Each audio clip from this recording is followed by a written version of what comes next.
Jadi salah kaprah sebetulnya ya kalau orang membayangkan wah nu pakai sabu gaya orang kaya padahal enggak. Orang kaya pakainya kokain iya, gitu. Di Amerika juga gitu. Dari sejarahnya sebetulnya sabu itu yang make nu balangsa gitunya.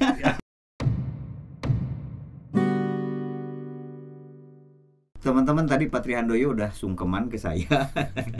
Sungkeman karena suasananya masih lebaran. Iya, sungkem lah. Jadi anu ngora kanu kolotnya. Oke lah.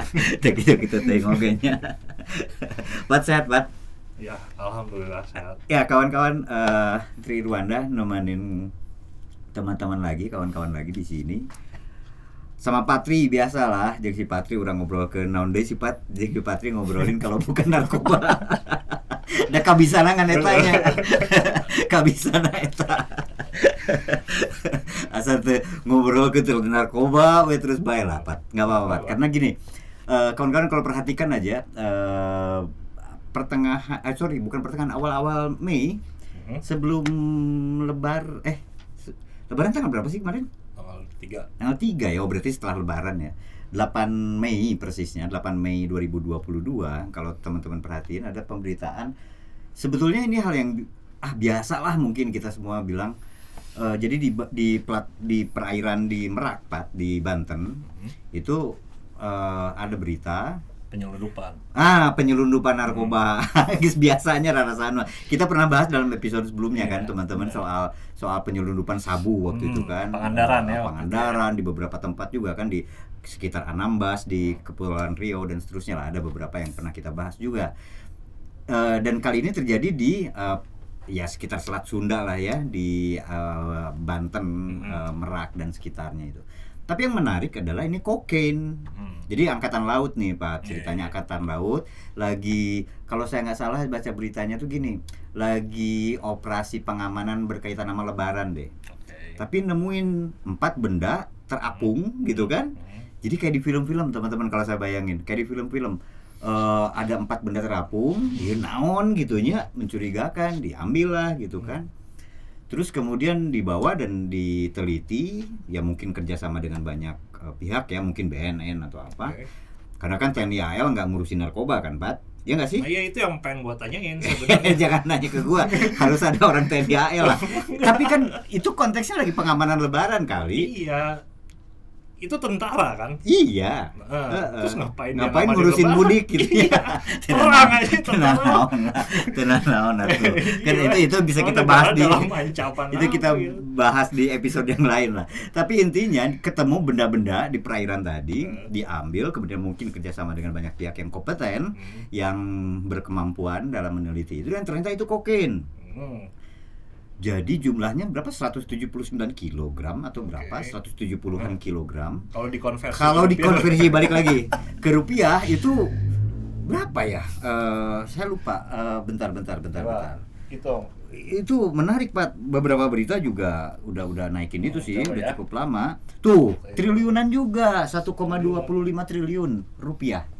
Jadi kalau dikonversi ke rupiah berapa kilo? 179 kilogram. Jadi kalau konversinya dari tuh dengan asumsi harga menurut BNN nih ya, 5 sampai 7 juta per gramnya. Enggak nyampe, Tri. Iya gitu? Enggak nyampe. Di situs pasar gelap dunia, tahu kan yang waktu itu? Iya. Itu 1 gram kokain itu di Indonesia di sini sih kisarannya antara 5 sampai 7 juta rupiah. $96,5 per gram. Berarti kalau di $100 lah. Berarti kalau dirupiahkan sekitar 1.300.000 lah. Kok jauh ya? Iya. Soalnya di sini sih saya baca beritanya bisa nyampe, jadi per gramnya itu 5 sampai 7 juta rupiah. Kemudian jadi kalau dikonversi total dari 179 kg yang ditemukan tadi itu total bisa sampai 1,25 triliun. Tapi kalaupun anggaplah misalnya harga terendah kayak tadi ya, yang di situs pasar gelap itu, tetap aja kan itu berarti ratusan miliar kan? Iya. Iya dong. Iya, 250 miliar. Ya, ratusan miliar kan. Dan itu ya balik lagi itu angka yang fantastis kan. Nah, gini. Kenapa saya sih ngelihatnya ini ada yang lain dari yang sering terjadi biasanya. Karena biasanya kan yang kita dengar kan selundupan itu ya biasanya sabu. Kalau nggak sabu ekstasi. Kalau nggak ya dalam beberapa kali kesempatan yang domestikan mainnya lokal, pemain lokal ganja misalnya kan gitu Pak. Ini selundupan. Tapi kan pernah ada juga tuh yang 100 kilo gitu dibawa sama seleb. Tahun berapa gitu, kokain juga. Kokain? Dari Belanda. Iya, maksud saya begini, bukan berarti itu nggak pernah gitu loh, tapi kan jarang terjadi, jarang ketimbang yang lain, nggak sih? Benar. Yang lain yang kita sering dengar, coba deh teman-teman perhatiin deh, tren beritanya itu kalau nggak sabu, amfetamin tadi ya, atau misalnya ekstasi kan gitu kan, terus misalnya ganja dalam beberapa hal kan, dalam beberapa kasus. Sinte ya? Sinte juga ya? Oke. Nah, bahaya kalau Sinte mah ngeri. Kudu si Kevin ya teman nu rekaman. Nah, kali ini kokain yang buat saya sih relatif jarang, meskipun bukan berarti ini yang pertama kali terjadi berarti kan. Nah, saya sih pengen ngulas, teman-teman juga barangkali udah sering dengar kata kokain, di lagu-lagu juga banyak lah. Ada lagu terkenal kan Eric Clapton misalnya kan kokain. Terus ada banyak lagu-lagu yang menyinggung tentang kokain. Sekarang saya lagi sama farmakolog mumpung sama ahli soal zat, sama tabib yang ngerti soal zat-zat seperti itu. Saya pengen tahu sih Pat, mari kita terangkan tentang kokain ini karena balik lagi kan kanal ini sangat percaya informasi itu bermanfaat buat orang lain, gitu kan. Jadi bukan soal ya kalau mencegah mah kita percaya lah udah banyak lembaga yang menjalankan gimana program pencegahan kayak gitu kan. Tapi kita semua kan bukankah di sini percaya kasih informasi yang objektif dulu deh soal apa itu kokain dan seterusnya, narkoboy itu ya istilahnya netizen mah. Pat, apa sih kokain itu? Dan ini kan buat saya ngedengar kata kokain nggak populer di Indonesia. Ya ada, sering disebut juga narkoba di Indonesia, tapi emang banyak itu yang make. Nah, iya. Kokain itu kan dia awalnya dari dia narkoba yang klasik nih sebenarnya, Tri. Karena dia asalnya dari tumbuhan, dari tanaman koka. Koka ya? Koka. Dulu Indonesia pernah juga jadi produsen, itu tahun 1900 Belanda ya, nanam dulu di Jawa. Tumbuhan kan gini, yang saya dengar juga mungkin lu bisa jelasin nanti, itu kan awalnya di Amerika Latin ya? Iya, koka itu tumbuhan Amerika Latin. Asli dari sana. Asli dari sana. Amerika Latin. Di Indonesia bisa tumbuh dengan kontur alam bisa. Seperti di Jawa kan iklimnya sama Amerika Latin kan. Katulistiwa kan, tropis gitu ya. Tropis ya. Jadi di dataran-dataran tinggi gitu ya. Jadi dalam sejarahnya kokain itu pernah ditanam juga di sini. Ditanam di Indonesia dan tapi tidak dikonsumsi, dia hanya dibudidayakan aja. Jadi di Indonesia itu ya maksudnya di zaman penjajahan Belanda ya, VOC itu tanaman ini bisa tumbuh di Indonesia dan dibudidayakan. Untuk dijual. Kan ini kan komoditas dunia kan gitu. Koka itu ya jadi kayak apa ya, agak dekat ke sini dong, takut suaranya kurang, kayak opium gitu kayak opium, terus terutama itulah koka sama opium. Jadi ya dulu itu emang dia menjadi komoditas dunia. Nah, Coca-Cola itu itu bahan dasarnya kan koka. Serius? Makanya namanya Coca-Cola. Coca-Cola minuman. Sorry ya, kita harus menyebut nama merek ya karena saking terkenalnya Coca-Cola. Kan. Minuman itu tradisional ya. Oh, itu iya. Oh, berawal dari situ. Kata Coca-Cola juga jangan-jangan. Bahan bakunya itu Coca.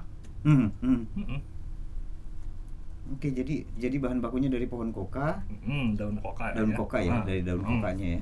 Itu kemudian diolah jadi minuman dan seperti itu namanya Coca-Cola salah satunya yang sering kita minum. Ya mungkin teman-teman ada yang sering minum juga. Berarti dia dulu ya. Dulu. Jadi kan kemudian PBB gitu mengategorikan koka sebagai narkotik.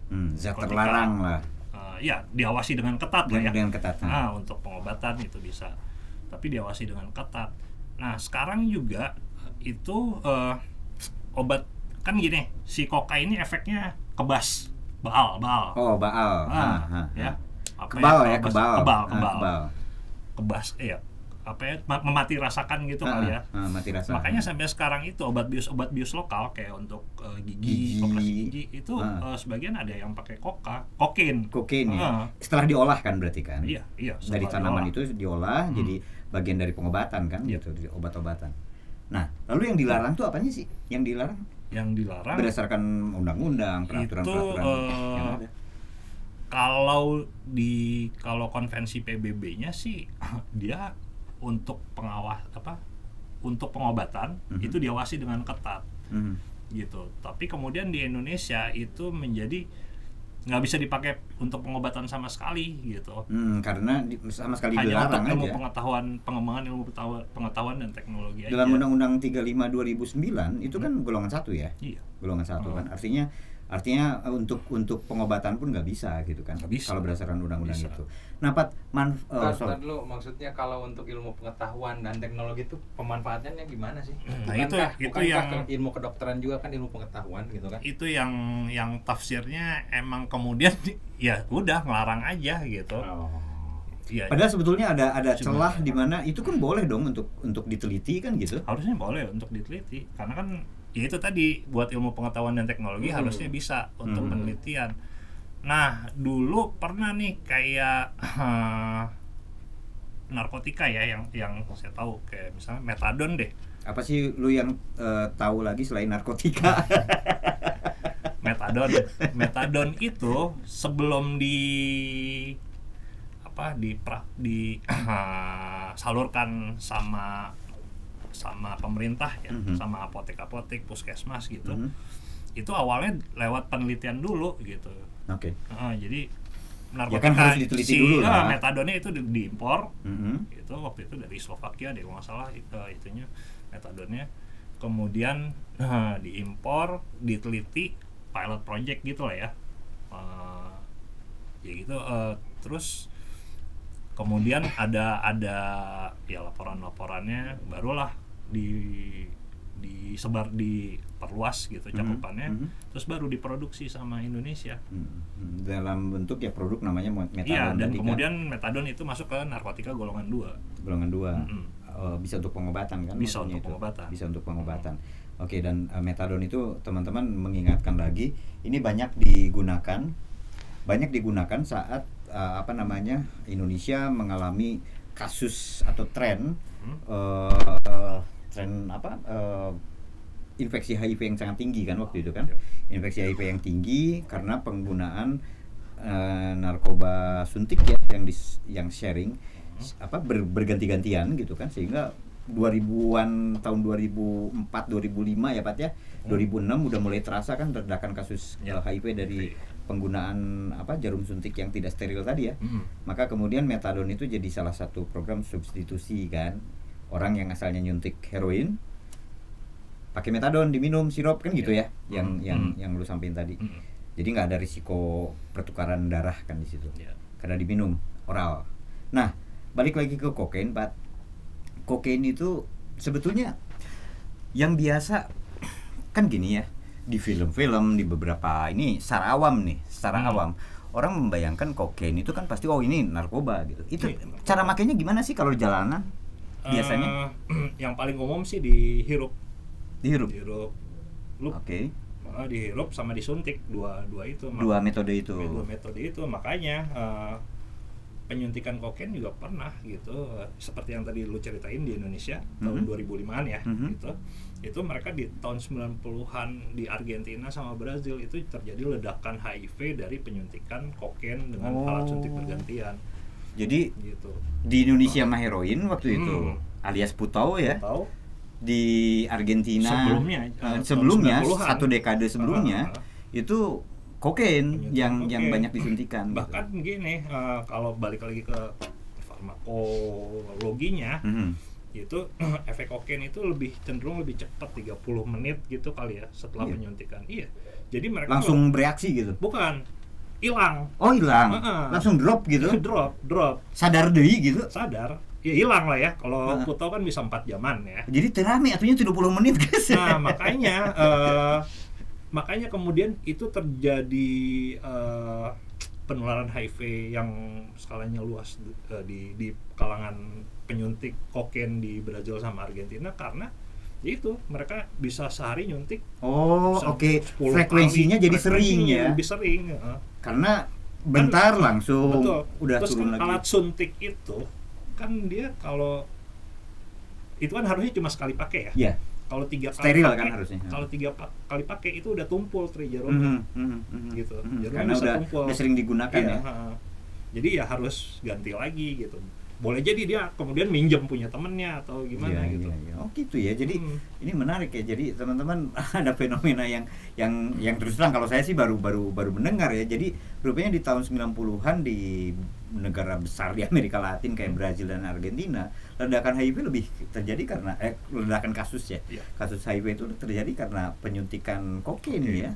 Dan sementara di Indonesia teman-teman juga pasti sering lah melihat atau menonton beritanya. Tahun 2000-an itu 2005 2006 itu lebih karena penyuntikan heroin. Alias putau dari alias 2000-an dari 2000 awal 2000 sih, awal gitu. Sebetulnya ya. Cuma kan HIV kan masa apa namanya? Masa jendela dan seterusnya. Gejalanya baru muncul belakangan sekian tahun kemudian baru ledakannya terjadi. Jumlah kasus infeksi itu kan meningkat di 2005 2006 terasa sekali kan. Gitu. Nah, oke, balik lagi ke kokain. Kokain itu berarti kan caranya tadi ada dua. Dihirup dengan disuntikan. Mana yang lebih digemari sama para pengguna kokain sebetulnya? Di Indonesia berarti sama juga deh, ada yang dinyuntikan juga. Di Indonesia pernah nggak sih? Sorry. Gini ya, saya nanyanya kalau balik ke Indonesia ya, ini tuh obat atau narkoba orang kaya gitu. Tadi kalau lu sebutin harganya bisa 3 jutaan per gram itu. 5 sampai 7 juta berdasarkan berita 5 sampai 7 juta ya. Berita di media online yang bisa ngedapetin kalangan terbatas aja kan. Kemudian nah sebenarnya ini juga terjadi di Amerika gitu.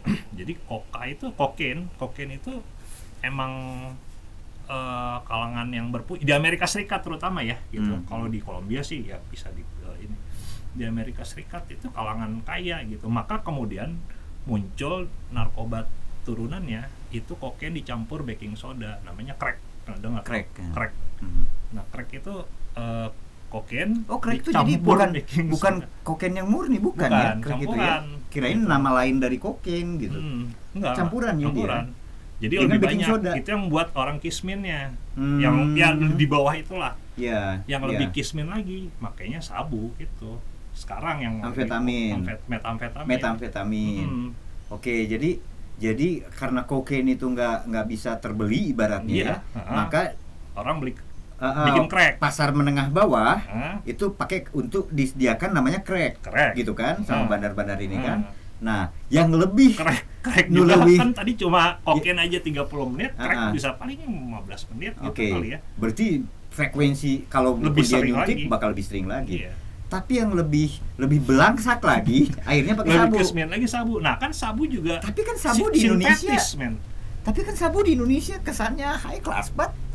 Ya, ubas ubi. Makanya itu kan kesan yang semu ya.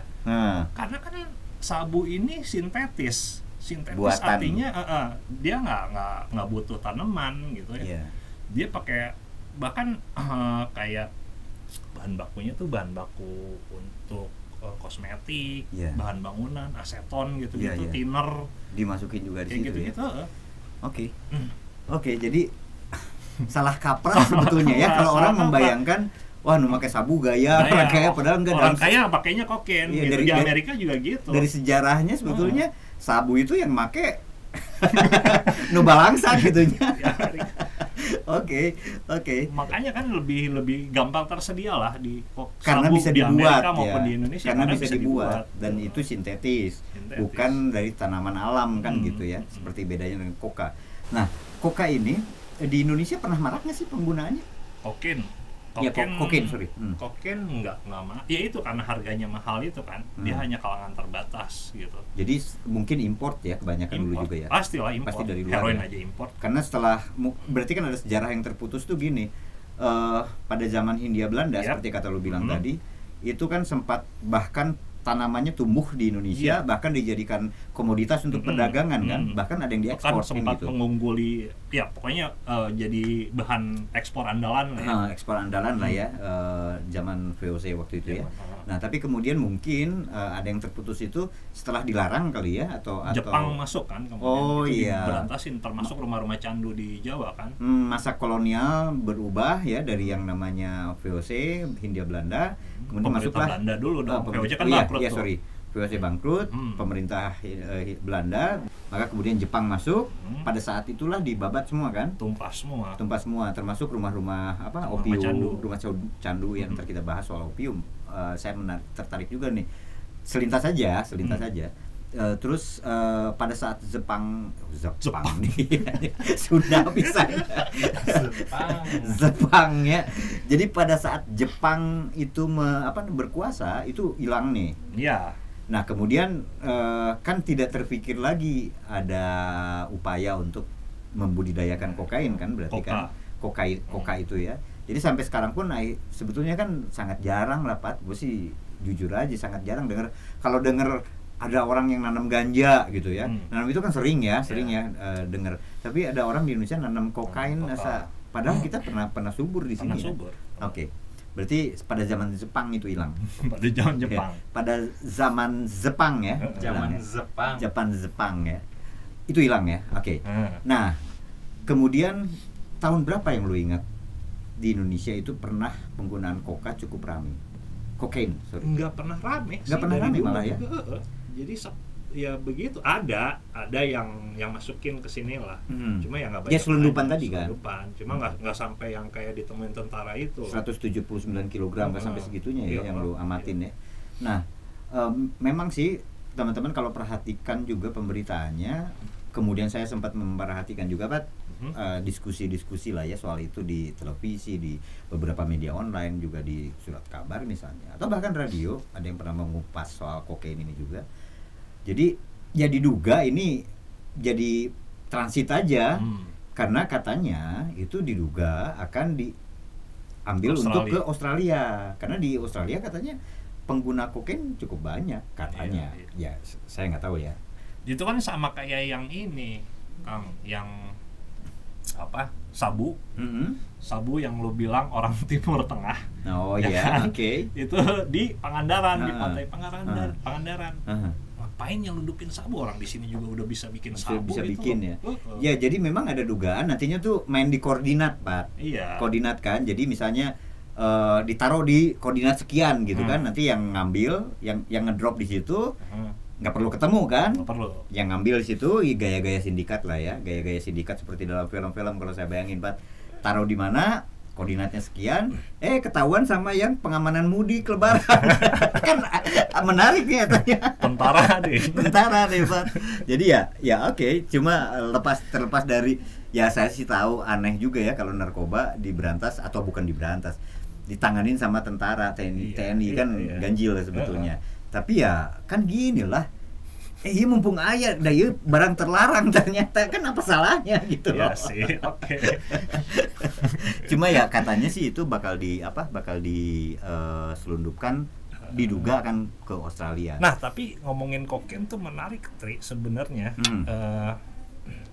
Lu dulu nonton Miami Vice dong? Iyalah, Don Johnson. Itu kan di Florida ya, di Miami, Florida kan, daerah perbatasan Amerika Meksiko tuh. Itu kokain kan yang sering di detektif atau yang ada atau 21 Jump Street deh. Johnny Depp 21 Jump Street ya. Nah, sewaktu misalnya Johnny Depp waktu itu culun bisa jadi dia. Kan nyamar jadi mahasiswa dia. Culun bisa deh. Ya teman-teman, sorry, buka deh sejarahnya ya tentang 21 Jump Street, kemudian tadi Miami Vice, itu film-film tahun 80-an, 90-an awal juga. 80-an bahkan. 80. Jadi sering kita lihat drugs dealer gitu kan, keluar dari mobil, dan itu bawa koper. Bawa koper yang dijual kan kokain itu ya. Oke. Bukan crack. Bukan. Kokain ya? itu kalau crack biasanya sih yang udah diecer gitu. Udah diecer. Tapi kalau dalam jumlah besar itu bisa dipastikan itu pasti kokain ya. Ya bisa. Dan bisa itu mungkin. harganya oke ya, karena memang untuk jet set, kalangan jet set ya. Dan itu kan juga menarik. Kenapa? Iya, pada tahun-tahun itu rame kokain di Amerika.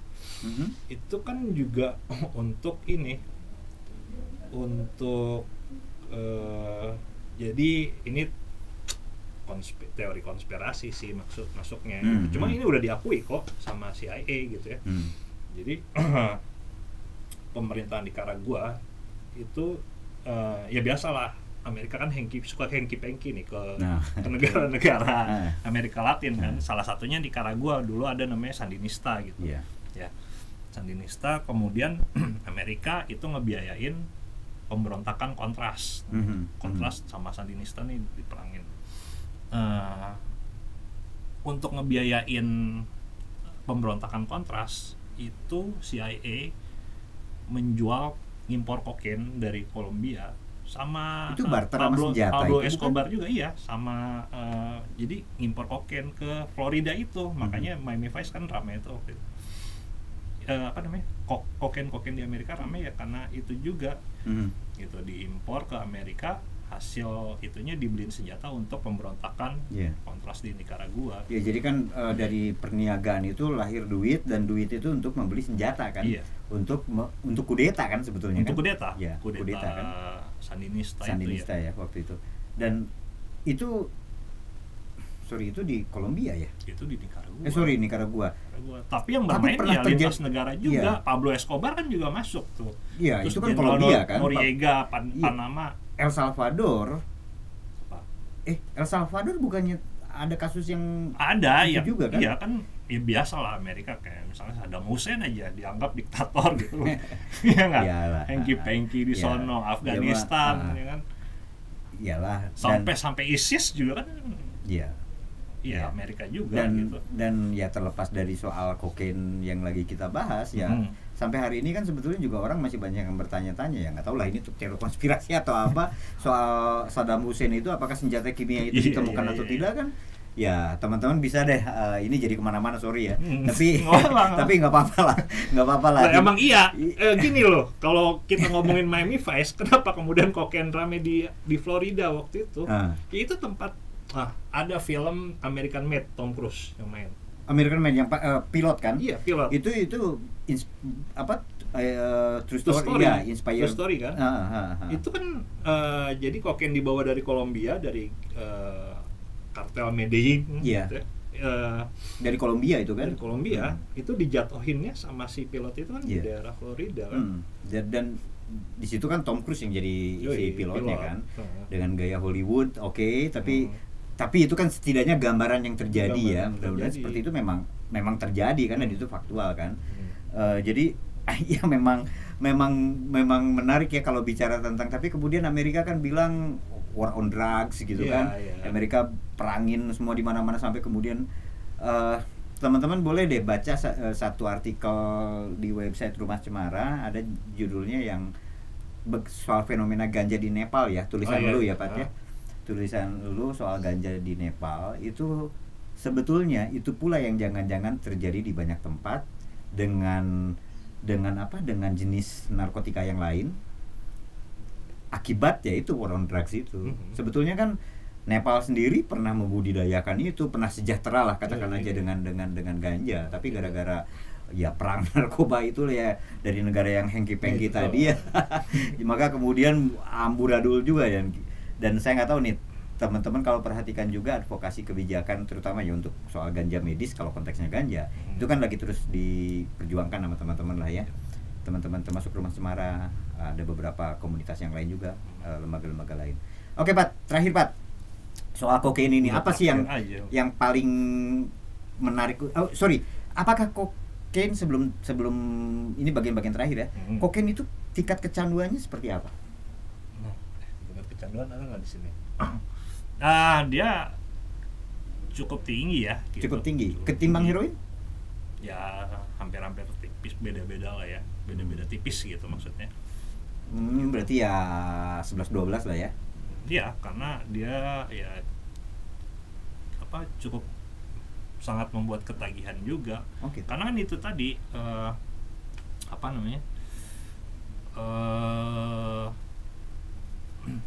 efeknya tuh cuma sebentar gitu. Efeknya cuma sebentar. Tapi 30 menitan ya. Tapi ada studi juga yang bilang kalau sebenarnya nggak banyak kok orang yang pertama kali nyoba kokain gitu. Terus pertama kali nyoba kokain terus dia konsumsi itu lagi. Itu nggak terlalu banyak gitu sebenarnya ya. Oh, jadi yang misalnya sekali nyoba nih, terus kemudian jadi pengen nyoba lagi, ya nggak banyak juga gitu ya. Ada juga yang pengen coba-coba doang terus selesai ya. Kayaknya enggak deh. Ini bukan gua misalnya ya. Oke. Gitu, itu ada juga. Tapi ya kalau ditanyakan misalnya kalau pengen tahu tingkat kecanduannya seperti apa, ya mirip juga heroin. Iya, gitu. Orang jadi ya bisa kayak heroin. Maradona itu kan pernah bisa kayak heroin ya. Maradona ya kan pernah bermasalah kan sama dengan kokain ya. Ya banyak kok seleb atau di dunia itu yang memang pemberitaannya gara-gara kokain gitu kan. Jadi terlibat kasus kokain dan seterusnya kan. Jadi yang buat saya itu banyaknya terjadi di luar gitu loh. Banyak terjadi di luar, di Indonesia enggak, tapi kemudian kemarin ketemu di perairan Merak itu saat arus mudik lebaran arus balik 179 kg kokain. Jadi kan ajaib, tapi ternyata ya diduga itu sih buat Australia lah. Oke lah. Tapi ya bahwa ada orang yang pakai di sini iya gitu. Tapi karena harganya mahal, ya udahlah pakai sabu aja gitu kali kira-kira ya. Karena bentuknya juga sama ya. Bedanya ya? beda. Kalau sabut dia kan kristal kayak tawas gitu. Oke. Kalau itu kan kayak tepung. Kayak tepung ya. Jadi ya serbukan kayak tepung dan halus ya. Halus. Ya biasalah ada batu dulu gitu terus dihancurin kan pakai kartu telepon atau kartu kredit gitu ya. Iya. Nah, gitu. Yang sering di film-film itu kan yang pakai kartu kredit atau ATM ya, kartu ATM gitu kan, di atas kaca. Itu kokain kan? Kokain. Di ini terus pakai uang disedot gitu. Iya, disedot ya. Dibikin garis seret gitu. Itu kokain. Itu kokain ya. Atau misalnya ada orang lagi di sebuah bar misalnya. Terus kemudian di film-film. Nah, di film-film ya. Kebanyakan kita ngitunya film emang kalau kokain. Iya. Tahunya di film kan ya, karena memang di Amerika marak ya penggunaan kokain. Kan dekat negara penghasil kokainya. Oke. Ini oke. Terima kasih banyak Bapak Farmakolo. Pembicaraan tentang kokainnya menarik. Teman-teman kalau kalian juga punya wawasan tentang kokain, silakan aja deh berkomentar ya di channel ini. Terakhir aja nih, mungkin nanti kita akan bahas juga lebih dalam, tapi di episode yang lain. Apa beda? Kalau opium apa? Beda lah. Ya, oke. Opium itu dari nama tanamannya aja udah beda gitu. Bentuknya? Popi itu ya? Popi. Ya, bentuknya atau nama latinnya Papaver somniferum gitu ya. Papaver somniferum. Oke. Itu kan dari popi ya, orang bilang. Popi. Nah, itu yang jadi opium. Itu yang jadi opium, jadi morfin, jadi heroin pada akhirnya. Kalau dia udah diolah, jadi kan candu atau opium gitu ya. Terus jadi morfin, terus jadi heroin. Oke, itu ya. Gitu. Berdasarkan dan gini, ini juga ya lumayan ya penting sih. Kalau opium itu disebutnya depresan. Itu untuk jadi ketika mengonsumsi turunan opium atau opioid itu efeknya menekan susunan saraf pusat, detak jantung semakin lemah gitu ya, kemudian tidur orang jadi lebih rileks gitu. Itu disebutnya depresan. Kalau kokain atau dari koka itu stimulan perangsang, euforia. Jadi dua-duanya bisa euforia, tapi yang pasti dia ketika mengonsumsi itu detak jantung jadi cepat, lebih cepat ya? Terus nggak ngantuk, jadi bisa bisa begadang tuh. Makanya Bisa kan banyak yang begadang. pakai kayak yang lagi banyak ngelembur kerja Iya. gitu kan. Banyak yang banyak yang pakai itu kan. Ya, itu kan sama kayak sabu gitu ya. Kopi juga masuk stimulan tuh. Stimulan juga ya. Kalau opium itu masuk ke Depresan itu ya. opioid, alkohol itu masuk ke sana. Jadi dia tumbang lah. Oke, nanti kita bahas soal opium ya. Ini menarik Oh, iya, juga iya. ya, opium. Pokoknya segala hal yang berbau tanaman. Oke, kawan-kawan kami cukupkan dulu ya. Saya sih kami selalu berharap obrolan kayak gini tuh tetap bisa ditarik manfaatnya sama teman-teman tanpa harus punya keinginan untuk, sekali lagi kami nggak menyarankan Anda untuk pakai, kalian untuk pakai, kami nggak punya pretensi itu, nggak punya kecenderungan untuk ke situ. Tapi yang kami percayai, informasi itu harus objektif. Kalau dia ada khasiatnya, sebutkan juga ada khasiatnya kan gitu. Kalau memang bahayanya seperti apa, tingkat kecanduan atau apa, ya itu juga udah kami sampaikan gitu. Oke, kita cukup ya Pat ya. Sip. Ntar kita ngobrolin lagi soal yang lain-lain lah, ada opium. Oke. Siapa tahu nanti, ketahuan ada lagi opium. Sekarang bukan nama TNI AL misalnya, siapa tahu sama TNI petugas, AD. bukan petugas Dishub misalnya. Siapa tahu, benar tepat. Oke teman-teman, terima kasih banyak ya udah nonton ini. Semoga ada manfaatnya. Yuk, Oke. dadah.